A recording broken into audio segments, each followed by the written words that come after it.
রাজধানীর চিরচেনা জ্যাম, ইটের দেয়ালের বন্দি জীবন আর যান্ত্রিক কোলাহল, এর মাঝেই প্রতিটি মন খুঁজে ফেরে একটুখানি প্রশান্তি, একটুখানি সবুজের ছোঁয়া। ঢাকার এই বন্দি জীবন থেকে মুক্তি পেতে মানুষের এখন প্রথম পছন্দ পাশের জেলা গাজীপুরের রিসোর্টগুলো। যেখানে ধূসর শহরের সীমানা শেষ হয়, সেখানেই শুরু হয় রিসোর্টগুলোর রাজকীয় আভিজাত্য আর শালবনের নিস্তব্ধতা। ঢাকা থেকে মাত্র ১-১.৫ ঘন্টার দূরত্বে সবুজে ঘেরা গাজীপুর এখন হয়ে উঠেছে নগর জীবনের ক্লান্তি দূর করার অন্যতম প্রধান গন্তব্য। আজ আমরা দেখাবো কিভাবে এই জেলা হয়ে উঠেছে বাংলাদেশের রিসোর্ট হাব, যেখানে লাক্সারি সুইমিং পুলের নীল পানি আর অরণ্যের মিতালি পর্যটকদের দিচ্ছে এক নতুন জীবনের স্বাদ। স্বাগতম ঢাকার খুব কাছেই গড়ে ওঠা এক কৃত্রিম স্বর্গে, যেখানে রাজকীয় রিসোর্ট থেকে শুরু করে শালবন ঘেরা ইকো রিসোর্ট সবই আপনার হাতের নাগালে। আজ আমরা জানাবো ডে আউট প্যাকেজের আনন্দ আর যান্ত্রিকতার মাঝে প্রকৃতির ছোঁয়া কিভাবে পর্যটকদের মানসিক প্রশান্তি দিচ্ছে, আর কেনই বা মানুষ মুখ ফিরিয়ে নিচ্ছে সরকারি বিনোদন কেন্দ্র থেকে।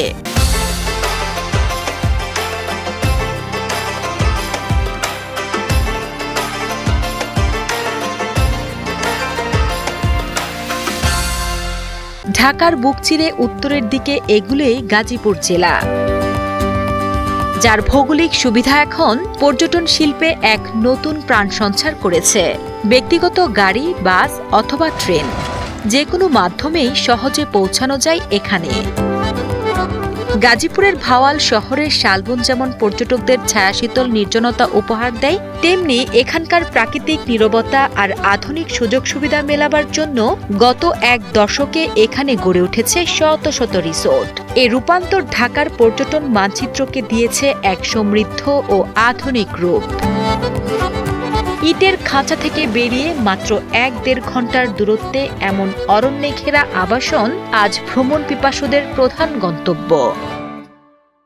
শালবন ইকো রিসোর্ট গাজীপুরের ঢাকা ময়মনসিংহ মহাসড়কের ভাওয়াল জাতীয় উদ্যানের পাশেই শাল গজারির বনের প্রকৃতির একদম কাছাকাছি সময় কাটাতে চাইলে শালবন ইকো রিসোর্ট হতে পারে আদর্শ গন্তব্য। গাজীপুরের শালবনের ভেতরে গড়ে ওঠা এই রিসোর্টে রয়েছে swimming pool, AC cottage, kids zone, ফুলের বাগান এবং ক্যাম্পিংয়ের চমৎকার সুযোগ। সাধারণ ডে আউটের পাশাপাশি রাত নামলেই এখানে অন্যরকম এক জাদুকরী পরিবেশ তৈরি হয়। শালবনের নিস্তব্ধতা, পাখির ডাক, জোনাকির আলো আর ঝিঝি পোকার শব্দ সব মিলিয়ে যেন প্রকৃতির এক জীবন্ত আবহাওয়া। আভিজাত্যের চেয়ে এখানে প্রকৃতির সজীবতাই মুখ্য। প্রাকৃতিক সৌন্দর্যের শালবনের মাঝে আমরা শালবনের গাছগাছালি দেখতে পাচ্ছি, আমার জন্য খুব মনোমুগ্ধকর। নর্মালি আমরা উইকেন্ড পাই সপ্তাহে একদিন, তো রিফ্রেশমেন্টের জন্য আমরা এখানে আসছি। এটা খুবই আপনার ন্যাচারাল পরিবেশ, আপনার এখান থেকে সবকিছু ন্যাচারালি ফিল করা যায়, এই জন্য আমরা এখানে চলে আসছি। আর এটা ডিস্টেন্সটা ঢাকা থেকে বেশি দূরে নয়, গাজীপুর থেকে উইথিন 10 মিনিটস 15 মিনিটসে আমরা এখানে রিচ করতে পারি। আমি এখানে সুইমিং করতে আসছি, আমার ফ্রেন্ড সার্কেল, আমার বন্ধুরা, আমার বাবা মা সবাই আইছে।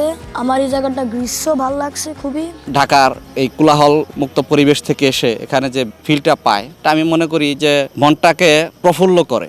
বাচ্চাদের মানসিক বিকাশের জন্য এরকম পরিবেশটা আসলেই দরকার। প্রকৃতি এবং জীববৈচিত্র্যকে অক্ষুণ্ণ রেখে এবং গ্রাহকদের বিভিন্ন ফ্যাসিলিটিসগুলোকে মাথায় রেখে আমাদের শালবন রিসোর্টের অগ্রযাত্রা। রিভেরি রিসোর্ট ঢাকা ময়মনসিংহ মহাসড়কের সালনা এলাকা থেকে অল্প দূরেই অবস্থিত রিভেরি রিসোর্ট। প্রকৃতির মাঝে আধুনিক বিনোদনের এক চমৎকার সমন্বয়ে গড়ে উঠেছে এই রিসোর্টটি। এখানে রয়েছে বিশাল লেক, নৌকা চালানো, মাছ ধরা, swimming pool, kids zone, picnic spot এবং কর্পোরেট কনফারেন্স সুবিধা। খেলাধুলার জন্য এখানে আগত দর্শনার্থীদের জন্য রয়েছে ফুটবল, ক্রিকেট ও ব্যাডমিন্টনের আলাদা মাঠ। রিসোর্টের অন্যতম প্রধান আকর্ষণ হল লেকে বসে শান্তিতে মাছ ধরার সুযোগ। এছাড়া রাতে কৃত্রিম আলোর পরিবর্তে প্রকৃতির আলোয় জোছনা উপভোগ করার বিশেষ আয়োজনও রয়েছে এখানে, যা মধ্যবিত্ত পরিবারের কাছে দারুণ জনপ্রিয়। ঢাকার যে পরিবেশটা এখানে পুরো গ্রামের ঐতিহ্যের মতো। এখান থেকে আমরা মাছ ধরার একটা সুবিধা পাচ্ছি, সাথে একটা বারবিকিউ করারও এখানে ব্যবস্থা আছে। তো এটা মনে হয় সব রিসোর্টে থাকে না, এটা একটা ভালো অ্যাডভান্টেজ। এখানে গ্রাম বাংলার পরিবেশের সাথে সুইমিং পুলের মডার্ন ফ্যাসিলিটিসও আছে। আমরা বেশ কিছুদিন ধরেই একটু ছুটি কাটানোর জন্য অনেকগুলো রিসোর্ট দেখতেছিলাম। তো আমার কাছে মনে হচ্ছে যে গাজীপুরের ভিতরে ওয়ান অফ দ্য বেস্ট একটা রিসোর্ট এটা। অনেক কিছু যাচাই করার পরে এখানকার পরিবেশ, এখানকার আপনার ম্যানেজমেন্ট যারা আছে খুবই আন্তরিক, তো তাদের সব কিছু আমার কাছে অনেক ভালো লাগছে। আমাদের রিসোর্টটা মূলত নেচার, ফুল, গাছ এগুলির জন্য বেশি আসলে মানুষের কাছে প্রসিদ্ধ। প্রাইভেট রিসোর্টগুলোর এই আধুনিক আয়োজন যেমন আমাদের মুগ্ধ করে, তেমনি ঢাকার একদম কাছেই প্রকৃতির মাঝে বন্যপ্রাণীর সান্নিধ্য পেতে এখনো অন্যতম বড় আকর্ষণ গাজীপুরের সাফারি পার্ক। বন্য পশু পাখিকে প্রথাগত খাঁচায় বন্দি না রেখে তাদের উন্মুক্ত অভয়ারণ্যে রেখে পর্যটকদের বিশেষ সুরক্ষিত গাড়ি দিয়ে ঘুরে দেখার এই রোমাঞ্চকর আয়োজন আজও প্রতিদিন শত শত দর্শনার্থীকে টেনে আনে। 1974 সালে প্রতিষ্ঠিত ভাওয়াল জাতীয় উদ্যান গাজীপুরের পর্যটনের অন্যতম প্রধান আকর্ষণ। সুউচ্চ শাল গজারের এই বিশাল বনটি রাজধানী ও এর আশেপাশের মানুষের জন্য অক্সিজেন স্বরূপ। শহরের কোলাহল ছেড়ে মাইলের পর মাইল বিস্তৃত এই সবুজ অরণ্যে একটুখানি বুক ভরে নিঃশ্বাস নিতে এবং বনের গহীন নিস্তব্ধতার স্বাদ পেতে প্রতি বছর লাখো পর্যটক ও চড়ুইভাতি দল ছুটে আসেন এই ঐতিহ্যবাহী উদ্যানে। গাজীপুরে রিসোর্ট কালচারের প্রধান চালিকা শক্তি হল এখানকার ডে আউট প্যাকেজ। সকালে এসে সারাদিন আনন্দ ফুর্তি করে রাতে শহরে ফেরার এই সুযোগটি যান্ত্রিক শহরের ব্যস্ত মানুষকে এক নতুন প্রাণশক্তি দিচ্ছে। রিসোর্টগুলোর নিজস্ব খামারের টাটকা সবজি আর দেশি মুরগির বুফে লাঞ্চ, সুইমিং পুলের জলকেলি আর বিশাল মাঠে খেলাধুলার সুযোগ, সব মিলে এই প্যাকেজগুলো ছুটির দিনকে করে তোলে রঙিন। প্রকৃতি আর আধুনিকতা যে একসাথেই উপভোগ করা সম্ভব তা প্রমাণ করেছে এই রিসোর্টগুলো। আমরা গ্রাহকের অ্যাফোর্ডেবিলিটিটা আমরা মাথায় নিচ্ছি, যে একটা গ্রাহক যাতে এটা খুব সহজে আমাদের রিসোর্ট থেকে উপভোগ করতে পারে সেটাকে আমরা প্রায়োরিটি দিচ্ছি। হ্যাঁ, এখানে আমাদের কস্টিং যদিও বেশি, তারপরও আমরা কাস্টমার স্যাটিসফ্যাকশনের জন্য আমরা আপাতত সুলভ মূল্যেই তাদেরকে ফ্যাসিলিটিসগুলো দিচ্ছি।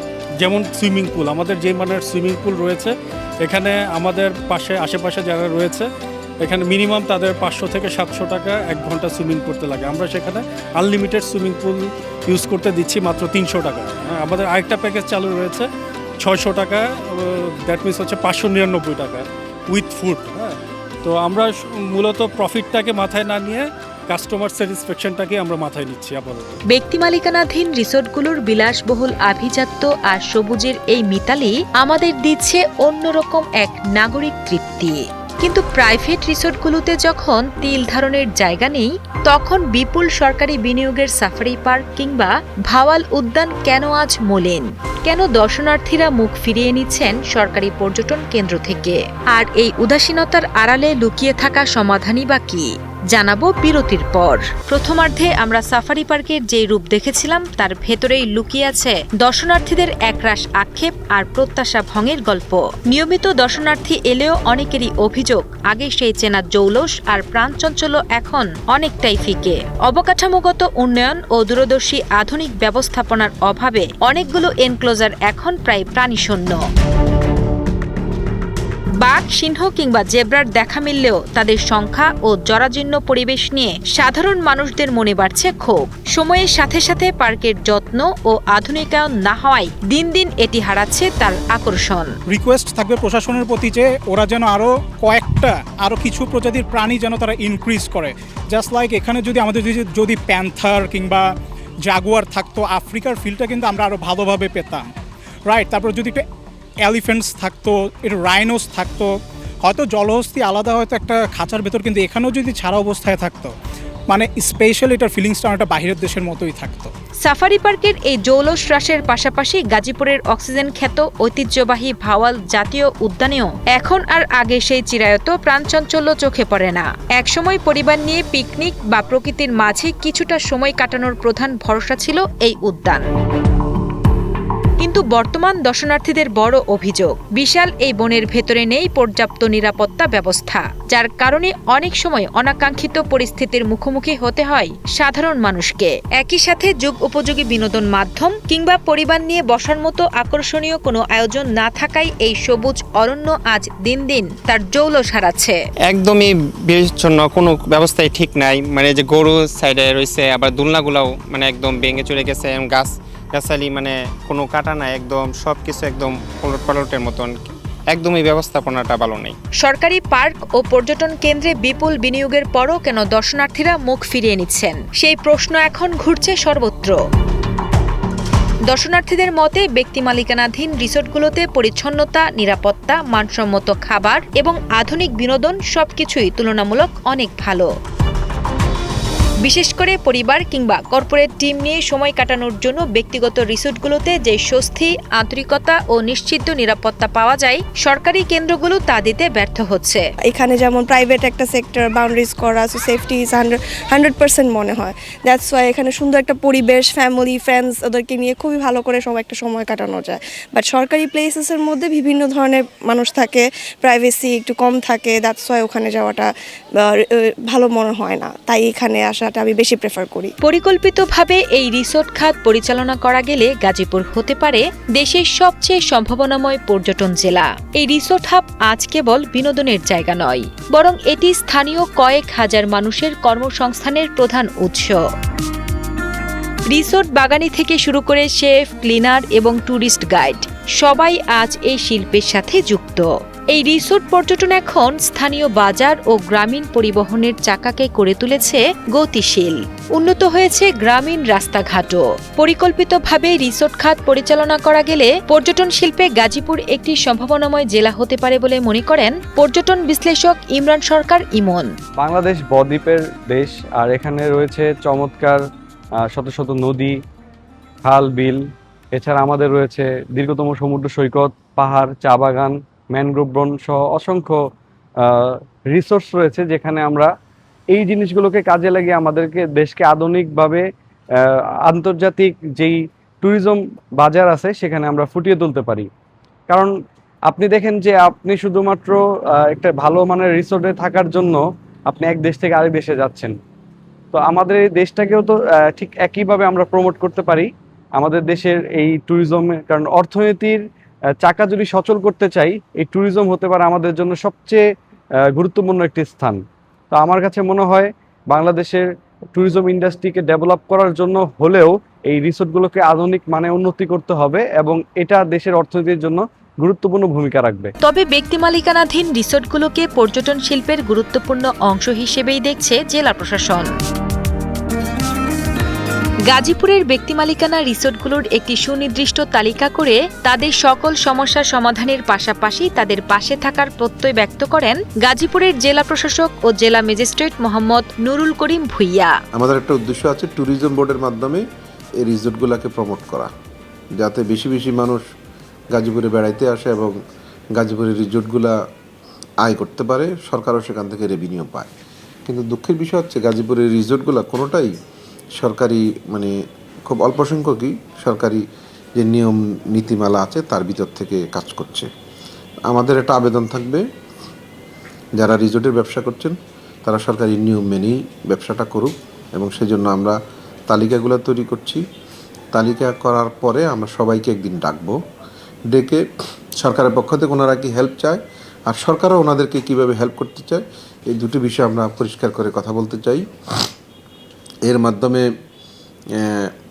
আমাদের আরেকটি প্ল্যান আছে যে রিসোর্টগুলো নিয়ে আমরা সরকারিভাবে একটা ওয়েবসাইট করে দিতে চাই, যেখানে যে কোনো ভ্রমণ পিপাসু মানুষ যাতে ওখানে ঢুকে দেখতে পারে কোন রিসোর্টের কী অবস্থা, কোথায় যাওয়া উচিত, প্রাইস কেমন, সুযোগ সুবিধা কি আছে। প্রকৃতির কাছাকাছি একটু স্বস্তির খোঁজে মানুষ প্রতিদিন ছুটছে গাজীপুরে। ব্যক্তি মালিকানাধীন রিসোর্টগুলো সেই নাগরিক চাহিদা পূরণের দক্ষতার সাথে এগিয়ে গেলেও সরকারি পর্যটন কেন্দ্রগুলো এখনো অনেক পিছিয়ে। পরিকল্পিত উন্নয়ন, কঠোর নিরাপত্তা এবং আকর্ষণীয় আধুনিক আয়োজন বাড়ানো গেলে গাজীপুর হয়ে উঠতে পারে দক্ষিণ এশিয়ার অন্যতম সেরা ইকো ট্যুরিজম কেন্দ্র।